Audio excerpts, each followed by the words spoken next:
Okay, let's just dive right in. We're tackling, one of the most iconic images in all of physics. The light clock. The light clock on a moving train. If you've ever touched on special relativity, SRT, you know this one. It's it's really the visual cornerstone for how Einstein sort of rewrote the universe. Mhm. It is. And the setup feels so simple, right? You've got a beam of light, and it's just bouncing perfectly vertically between two mirrors inside a train car. That's your clock. The For clock. anyone inside the train, it's just ticking away. Simple. But then you have the persons on the platform. The observer on the outside watching the train fly by, and for them, the story just completely changes. That light beam, from their perspective, isn't going straight up and down. No, it has to travel diagonally.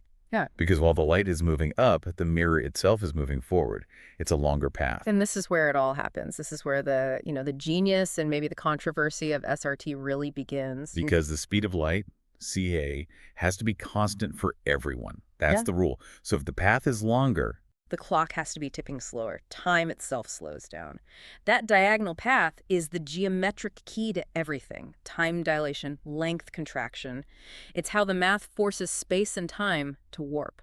it is an incredibly beautiful and mathematically consistent system, a closed loop.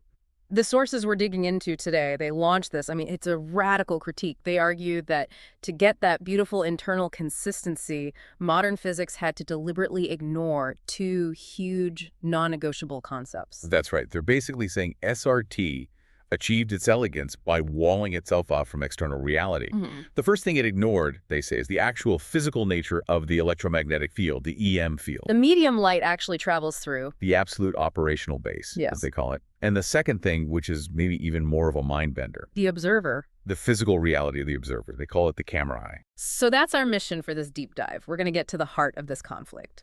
Why would it be, structurally inconsistent to downplay the EM field's role? And maybe more importantly, if we do factor in the mechanics of the observer, the camera eye, why does that iconic straight line, why must it become an arc? Let's start right at the foundation. Okay. So the core principle, the speed of light is constant for everyone. The critique says this wasn't a discovery about nature. They call it a description system design policy. That sounds aggressive. It's a heavy charge. But think of it like this. Physics needed to reconcile Maxwell's equations for electromagnetism with classical mechanics, to make the math work, to enable what's called Lorentz symmetry. Which keeps the laws of physics looking the same for everyone. Exactly. To do that, Einstein had to impose the constancy of C.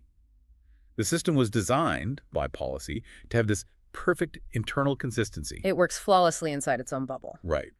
But what did that design have to leave out to work so well? And the counterpoint is, Physical reality. Light isn't just an abstract concept. It's a real excitation of the EM field. It's a disturbance in a medium. You can't really separate the wave from the water it's moving through. the blender analogy you mentioned was perfect for this. Yeah. Think about building a 3D scene in a program like Blender. You have all these objects moving around, the train, the observer, the light itself. But underneath all of it, there's an absolute fixed coordinate space, an XYZ grid that never moves. Yeah. And the argument is that the EM field is that invisible absolute grid. That's the reality all motion should be measured against. Precisely. And if you ignore that absolute coordinate space and only define motion relative to the moving objects inside the simulation, well, the sources say your system becomes structurally inconsistent. I see. It's logical inside its own rules, but it's lost its anchor to the outside world. And you run into real physical problems. If you only define motion relative to the train, you are implicitly assuming that the train is moving at zero velocity relative to the EM field itself. Which is an impossible assumption. It's physically untenable. Think about a photon sail. Yeah. It's being pushed by light. It's constantly being hit by asymmetrical photon collisions. Its velocity relative to the EM field has to be changing. Of course. The very act of being lit up is changing its relationship to the medium. So you can't just have this simple two-level model of space. You need more layers. Level 1 is the train. Level 2 is the Earth's surface. But the sources insist you have to go to level 3. External reality, Earth moving around the sun moving in the galaxy, and finally the electromagnetic field reference space. And this is where they use that phrase, thinking abandonment. Yes. They accuse Einstein of intentionally cutting off those external levels to keep his internal system pure. But what's really fascinating is that they argue the proof for this has been around for centuries. Yeah. We knew this stuff long before SRT. We did. Take Bradley's aberration of light. This is back in 1729. Right. Remind us what that was. Bradley showed that because the Earth is moving through space, we actually have to tilt our telescopes forward slightly to catch starlight. The light isn't coming straight down the tube. It's coming in at an oblique angle, which proves that light rays move obliquely inside a moving device. It's hard proof. Or look at Römer's observations of Jupiter's moons. The timing of their eclipses changes based on where Earth is in its orbit. That shows we are moving through the light field. So these facts confirm that motion relative to the EM field is a real, measurable thing with geometric consequences. Which brings us to the big one. The Michelson-Morley experiment. The famous failed experiment. The standard takeaway was that it failed to detect the ether wind, which meant light must be moving perfectly vertically inside the device. That's what opened the door for SRT. The critique calls that an early conclusion. They say, wait a minute. We know from Bradley that light must move obliquely inside a moving device. So you can't just ignore that confirmed fact. You can't. If you combine Bradley's geometry with the result, the conclusion isn't that the light path is vertical. The geometry demands that the light moves obliquely, and the angle just depends on the device's speed relative to the EM field. Okay, this is a huge deal then. Because if the EM field is the absolute reference, then the very starting point of the light clock thought experiment, the vertical path, is, well, it's geometrically flawed from the get-go. It's a structural problem. And that leads us right to the second big flaw. If the medium is absolute, what about the person who's perceiving it? The observer. The camera eye. SRT treats the observer as this abstract, dimensionless point in space, someone who can see everything simultaneously. But an observer has mass. They have a physical position. Light has to travel to them, and that takes time. The sources call this an observer-centric error. Because what we see isn't instantaneous. Not at all. We have to deal with what's called information geometry, the process of light traveling from an event to your eye. And because light speed is finite. What I'm seeing right now is already in the past. Exactly. Your brain is getting a continuous stream of old information. What you perceive as now is actually a reconstructed image built from light rays that left their sources at different times. They call it a deceptive picture, or damascene. Yes. Your perception of space is temporally thick. It's a collage of different moments all pasted together into one picture. That just glows up the whole idea of simultaneity. It does. Which is where the Wimbledon analogy becomes so helpful in understanding the camera eye. Okay, let's lay it out. Imagine the light clock isn't on a train. It's stationary, sitting right on the net at Wimbledon. And we have three observers. You, me, and the umpire. We're all sitting in different seats around the court. All looking at the same stationary clock. But because we're in different physical spots, the light bouncing off the top and bottom of that clock has to travel a slightly different distance to reach each of our eyes. It takes a different amount of time to get to me than it does to you. So the light rays that arrive at our eyes simultaneously were actually emitted from the clock at three slightly different moments in the past. Wow. Okay. So even for a stationary object, each observer is constructing a totally unique, self-centered spatial concept. Yes. The observer isn't passive. They're an active, physical participant who is constantly reconstructing an image of the past. And the problem is that our normal way of seeing that 2D image hitting our retina, it just throws away all that crucial time information. That delay is lost. So we need a way to put it back in. Yeah. And that's the jump to using complex space notation. Like double-entry bookkeeping for physics. That's a great way to put it. Classical physics uses real numbers. But the EM field deals in phases, frequencies, delays.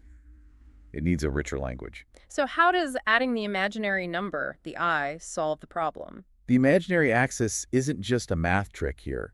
In this model, it physically represents that missing dimension, the time delay that got flattened out of the image. The imaginary component lets you track the phase delay. It's the variable that tells you how to geometrically correct the image based on how long the light took to get there. It restores the lost dimensionality. And for a final picture of that, we have the wakame analogy. Right, the dried seaweed. I love this. How does this help? Think about dried wakame seaweed. It's flat, compressed, two-dimensional. That's our 2D image on the retina. All the depth and time has been squeezed out. But then you add water, and it swells back up, right? It rehydrates into its original, complex 3D shape. Okay, I see. The water is acting like the imaginary axis. Exactly. It's the time component. It's the delay factor. Using the complex plane allows the spatial image to incorporate that time delay geometry, which you absolutely need if you want your model to match the physical reality of the EM field. Which finally brings us to the arc, the climax of the argument. When you put all this together, the absolute EM field, the camera eye, the complex space, why does that famous straight line bend? Because the straight vertical path in Einstein's thought experiment is an abstraction. It assumes an idealized, point-like observer who sees everything simultaneously. But we just established with the Wimbledon analogy that can't happen in the real world. It can't. For light rays from the top and bottom of that moving clock to arrive at your physical eyes at the same instant, they must have left the clock at different moments. There has to be a time difference, a delay, the Bradley effect in action. And when you integrate that necessary time difference, that phase delay, into the complex space notation, what happens to the line? It has to curve. It has to curve. When you map out the geometry correctly, the path is mathematically reconstructed, not as a straight line, but as an arc. So to be clear, the arc isn't the light beam physically bending in space. No, not at all. It is the mathematical signature. It's the geometric trace of the information's arrival when you finally account for the absolute medium and the physical reality of the observer. It's like the dimension that SRT minimized, the external physical context, is trying to force its way back into the geometry. That's a perfect way to put it. So this whole critique, it's really a clash of philosophies. Special relativity prioritizes internal consistency. Its mathematical elegance is undeniable. But this critique demands external consistency. It's not trying to throw SRT out. It's an ambitious attempt to expand it, to integrate the messy, complex reality of observation and the EM field, to put the train back on the absolute tracks. So we're left with two very different models of reality. On one hand, you have SRT's flexible relative spacetime. On the other, you have this absolute EM stage that governs all these individual, reconstructed, self-centered realities. And that takes us right back to Wimbledon. We said each person on that court constructs their own self-centered spatial concept, a unique arc defined by the geometry of light reaching their specific seat. So if all of our individual realities are fundamentally unique, maybe even curved in their own way, but they're all being managed and unified by the single absolute EM field, the question for you to think about is this. What might the complete description of that unifying absolute EM field reveal about how all these disparate, unique realities are unified and maintained across the cosmos?